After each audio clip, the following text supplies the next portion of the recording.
Oi, gente, tudo bem com vocês? Bom, pessoal, esse vídeo é continuação do vídeo anterior que eu postei. Então, se você ainda não viu ele, corre lá e assista que tá muito bom e você vai entender o que aconteceu comigo.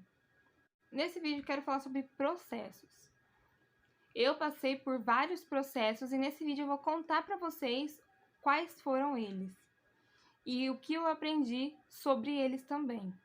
Mas antes disso, teve um profeta que me inspirou muito durante o processo, que foi o profeta Ezequiel. Lá no livro de Ezequiel, capítulo 37, versículo 1, vai dizer o seguinte: E veio sobre mim a mão do Senhor, e ele me levou no espírito do Senhor e me pôs no meio do vale que estava cheio de ossos. Deus ele mandou Ezequiel para um vale de ossos secos. E lá ele teve que passar por vários processos. Porém, a mão do Senhor estava sobre ele. Deus estava com ele. E quais eram esses processos? Primeiro, que os ossos se ajuntassem. Segundo, que houvesse nervos, carnes e depois a pele. E por último, que houvesse o espírito. E conforme Ezequiel foi profetizando, foi se concretizando. E é muito interessante porque ele poderia falar uma só palavra e tudo acontecer. Porém, Deus ele é um Deus de detalhes. E Deus, conforme ele vai operando, ele vai trabalhando nos mínimos detalhes. O que estiver fora do lugar, Deus ele vai colocando no lugar de novo. Bom, processos são maravilhosos, por mais doídos que sejam. Mas através do processo a gente aprende bastante coisa e a gente se aproxima mais do Senhor. E outra coisa que eu aprendo com Ezequiel, que mesmo no vale nós precisamos profetizar. Você não pode parar, você não pode se calar, você tem que profetizar e adorar o Senhor. Eu estava na UTI e ganhei alta para ir para o quarto, eu fiquei muito feliz. Porém, não foi assim mil maravilhas. Eu tive que usar a sonda do xixi, na qual essa sonda foi colocada na minha bexiga. Então eu não sentia quando eu fazia xixi. E eu também não via a sonda, mas ela era conforme uma bolsa. Conforme você vai fazendo, ela ia se enchendo. Porém eu não via, e teve uma noite que eu entrei em desespero, porque eu não conseguia sentir eu fazendo xixi, e eu ficava muito preocupada. Depois de um tempo, eles tiraram a sonda de mim, e eu tive que usar a fralda. Gente, eu confesso pra vocês que nesse processo foi muito difícil pra mim. Porque, nossa, eu penso numa pessoa tímida, era eu. Eu era muito tímida e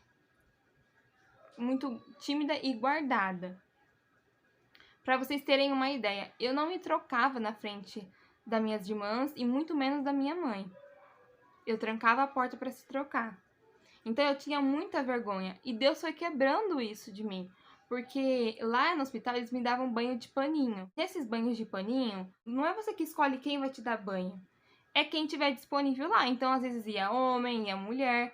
E aquilo foi quebrando com a minha vergonha, com aquela minha timidez que eu tinha. Pra eles é normal, é comum, entendeu? Eles não estão nem aí pra quem eles vão dar banho ou deixa de dar. Mas pra mim, que não era acostumada com isso, foi muito horrível. Com isso, a minha timidez foi quebrada, até porque, tipo assim, até a fralda. Depois, eu comecei a me alimentar. Porém, eu não podia tomar água. Gente, pensa num deserto. E a água que eles me davam era uma água espessante. Pra quem nunca ouviu falar, é uma água que se toma de colher. E ela é uma água grossa. Ela parece gelatina incolor. E eu tomava ela de colher, pra vocês terem ideia. Mas eu tomava aquilo e não matava a minha sede. Pra quem me conhece sabe que eu sou um papagaio. Eu gosto muito de falar, de conversar, de mandar áudio. E eu ficava conversando e me dava muita sede. Porém, o que me davam pra mim tomar era uma água ruim, que não tinha gosto de nada e que era difícil de se tomar, porque cansava ter que ficar abrindo a boca pra tomar a água espessante. A minha primeira refeição foi uma sopa líquida, até porque eles tinham medo de eu me engasgar. E depois, aos poucos, foi evoluindo. Eles me davam uma sopa que tinha pedacinhos de carne moída. Depois, sopas que tivessem uns pedacinhos de cenoura. E com isso foi evoluindo.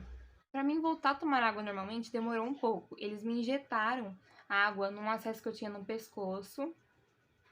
Depois, eles me deram na seringa, depois da tampinha de uma garrafa e depois que em todos esses processos eu ia bem, eu não engasgava, eles me deram um copo com água e eu bebi aquilo tranquilamente. Gente, sobre a minha refeição, Deus cuida dos mínimos detalhes, viu? Gente, pensa numa equipe maravilhosa. Eu falo que eu fiquei num hotel, não foi nem num hospital. O quanto eu fui privilegiada naquele hospital não é brincadeira, não. Por quê, galera? O que aconteceu? Eu estava com uma vontade enorme de comer massa. Macarrão, nhoque, lasanha. Me deu muita vontade. Porém, eu não falei pra ninguém, não pedi pra ninguém também. Aí, gente, não demorou muito. No outro dia, o que era a refeição? A janta era macarrão. E depois, num outro dia, era nhoque. Gente, eu fiquei tão feliz e maravilhada com Deus, porque Deus começa a fazer as coisas assim nos mínimos detalhes, gente. Nossa, porque aquilo me transbordou de alegria. Porque, nossa, o desejo do meu coração se realizou. E aquilo me deixou muito feliz. Beleza. Depois, gente, o outro processo que eu tive que passar foi de aceitação. Gente. Gente, gente, olha só. Aí, lá no hospital, eles me perguntavam. Todo dia a nutricionista ia lá no quarto, me perguntava se eu gostei da refeição, se eu queria mudar alguma coisa. E aí até que eu ganhei alta e fui pra casa. Penso que o processo acabou? Não acabou. Chegando em casa, a primeira coisa que meu pai fez foi tirar e esconder todos os espelhos. Eu não me aceitei do jeito que eu estava. Saí de casa. Até que, graças a Deus, aos poucos, Deus foi trabalhando isso, Deus colocou pessoas na minha vida que me ajudaram a quebrar esse tabu.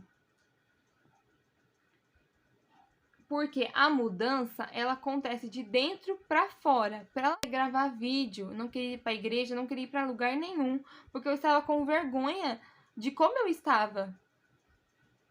Porque por mais que as pessoas te elogiam, se você não sentir que você está bonita, não adianta de nada. Gente, até que uma noite o Espírito Santo me visitou e começou a ministrar em meu coração. Começou a ministrar no meu coração sobre a beleza da mulher. Bom, aí chegando em... Bom, voltando, até que eu comecei a fazer fisioterapia e eu comecei a me equilibrar, eu consegui me equilibrar de pé. E aí, com a ajuda dos meus pais, eu consegui dar alguns passos. E aí, aos pouquinhos, a gente foi tirando a fralda. E aí, toda vez que eu sentia vontade de ir no banheiro, minha mãe me levava. E eu confesso pra vocês que foi uma sensação de alívio poder sair das fraldas. É engraçado contar, mas assim, foi uma sensação de liberdade. Porque é muito bom, é horrível, esquenta demais. Esquenta demais. A gente brinca falando que a gente é bebê, mas na realidade a gente não quer ser bebê, não. A gente quer ser adulto, independente. Ainda mais eu, que sempre fui uma pessoa independente, eu não gosto de depender das pessoas. Bom, gente, graças a Deus, fui fazendo fisioterapia, comecei a dar alguns passos sozinha. Processos são necessários. É uma coisa que eu falo pra todo mundo. Olha, se eu pudesse, eu passaria tudo de novo. Eu não mudaria nada. Porque nesse processo foi o processo de algumas coisas, como a me valorizar e a reconhecer o meu valor, que é o mais importante. Aprendi a confiar mais em Deus e a descansar e esperar o tempo de Deus. Eu aprendi, isso que aconteceu comigo abriu novos caminhos, novas oportunidades, novas amizades. Bom, e se você ainda não é inscrito no canal, já se inscreva, ative o sininho das notificações, manda esse vídeo para aquela pessoa que está passando por um processo difícil. Ei, saiba de uma coisa, tudo passa. Eu ouvi também muitas pessoas falando assim, não, Alissa, mas tudo passa, tudo passa. E eu ficava com muita raiva, e realmente tudo passa, tudo é passageiro. Valoriza o processo que você está vivendo, porque é através dele que você vai aprender muitas coisas.